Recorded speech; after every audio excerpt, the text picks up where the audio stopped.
in Queensland. Today, Coniston Station is a successful pastoral property about 250 kilometres north of Alice Springs. But in 1928, it was the scene of a gruesome Aboriginal massacre. The dramatic story of just what happened at Coniston has now been turned into a groundbreaking film, as Alison Horn reports.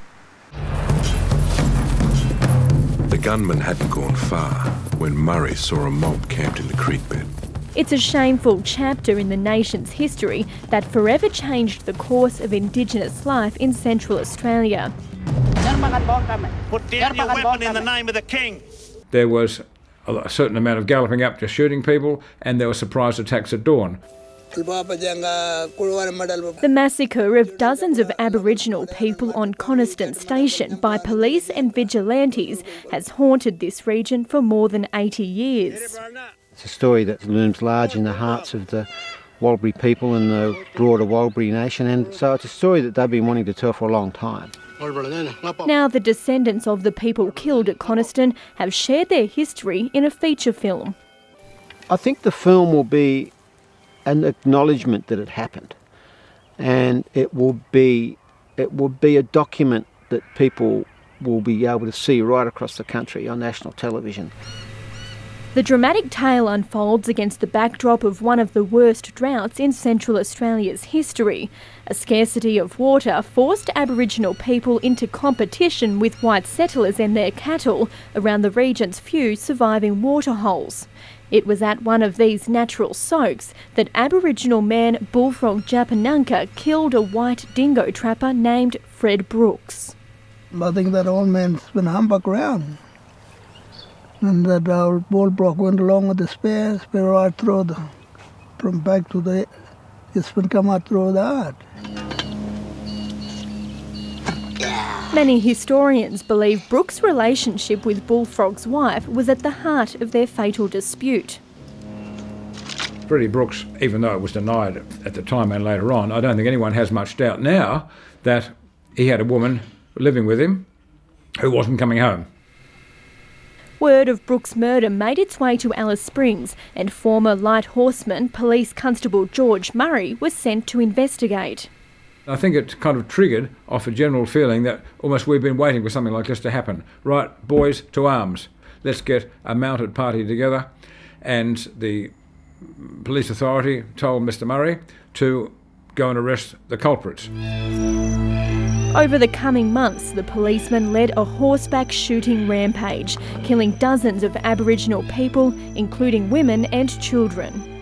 They saw him and bang, bang all around, all over the place, and they come back and they camp where they're living around, shot all them people around, and they climb up the hill, you're not frightened. Okay, and action, thanks. The new film was shot on location in Central Australia and draws on the oral histories of the massacred descendants. It was co-directed by David Batty and Warlpiri man Francis Kelly, a duo already well known for their cult TV series Bush Mechanics. I've worked with Francis now for going on 25, 30 years or so. We've got some kind of chemistry going where we seem to be able to tell stories which brings a Warlpiri sense of humour, which brings a Warlpiri sensibility to it. For the descendants of the Aboriginal people involved, the film is a chance to set the record straight. This is not making art story, this is a proper story where they've been telling me about. The Prime Minister of the day, Stanley Bruce, was forced into holding an official inquiry into the killings, but it exonerated Murray and found no evidence of a massacre. They closed ranks, changed the story, and left out quite a few details of where they'd been. It was a whitewash. It's almost like the right of reply for Warlpiri people because there was no Aboriginal witnesses in the federal inquiry which happened directly after the massacre. The impacts of the massacre were far-reaching. Terrorised local Aboriginal people fled their country, most never to return. So many people were affected by that massacre, and they were spread out over such a large area. There was almost a diaspora. What the bush people had absorbed was that the whitefellas have finally gone mad and they're killing every blackfella in sight. Now, that may not have been the case, But that was the message. How people were frozen with fear. The filmmakers hope this project is another step in the long reconciliation process for the families involved. It was an amazing journey to hear all the different people's different takes on the story, and hopefully this film will go down as something that's a significant piece of work for Warlpiri people. Alison Horn with that story. After the death of his wife, Tasmanian father John Coyle became the sole carer of his 2 disabled children. Since then, he's had to deal with grief, disability and social isolation, all while battling bureaucracy and red tape. He's hoping the National Disability Insurance Scheme, soon to be trialled in Tasmania, will bring about much needed reform. Tamara Glumac has the story.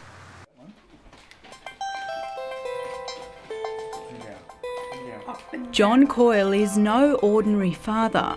He's raising 2 children with a disability on his own after losing his wife to breast cancer. I use the analogy it's 7 days a week, 25 hours a day.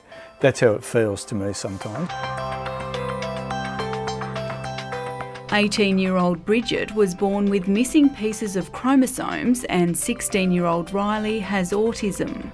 We retreat behind the walls of the fortress, so to speak, because for us to step out into the community, for me, with Bridget and Riley, it's the hare and the tortoise. They're 2 completely different sets of disabilities.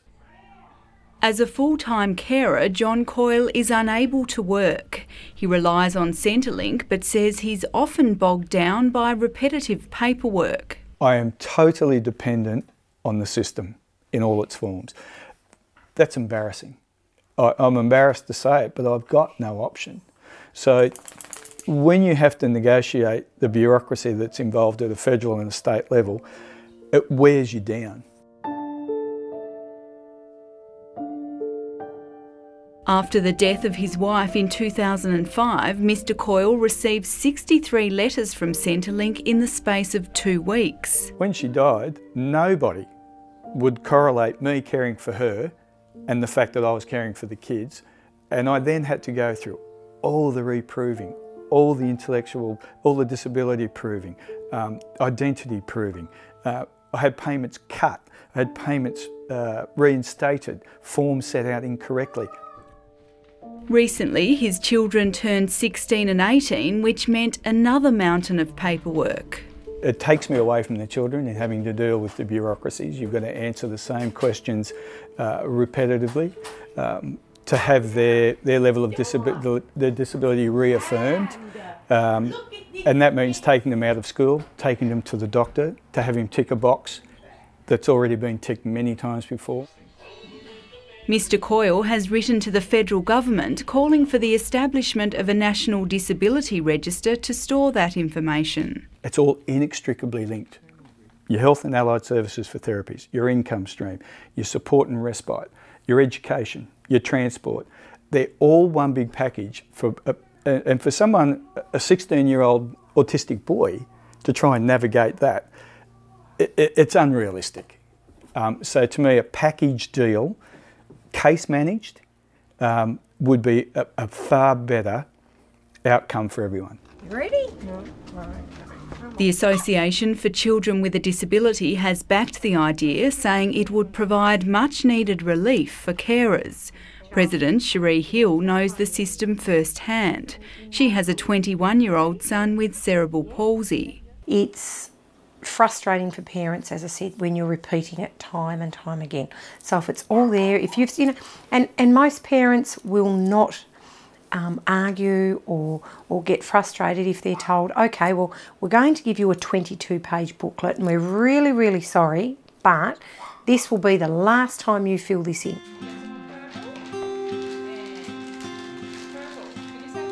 Disability advocates say now is the ideal time for change as Tasmania prepares to be a trial site for the National Disability Insurance Scheme.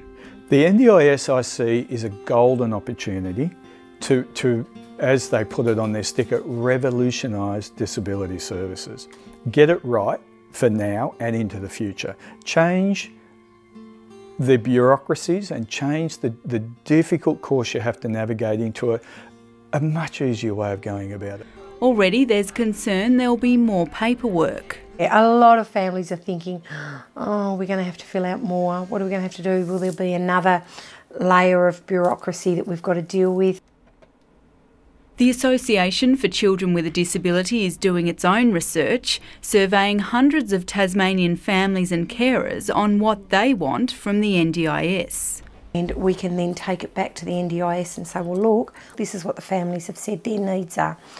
This is what the family sees their needs will be in the next 12, 18 months, 3 years down the track. Into the debates with government. Long-time disability advocate Margaret Reynolds was the manager for the National Disability Service in Tasmania when the state underwent major reform.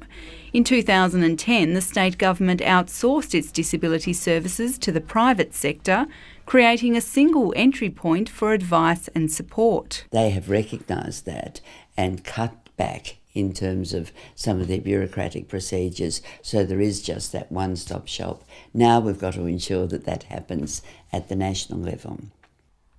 Margaret Reynolds now works for the federal government on one of the NDIS expert working groups. What we need to ensure, and that's one of the tasks that I'm working on with the federal government, is to ensure that these processes are streamlined, they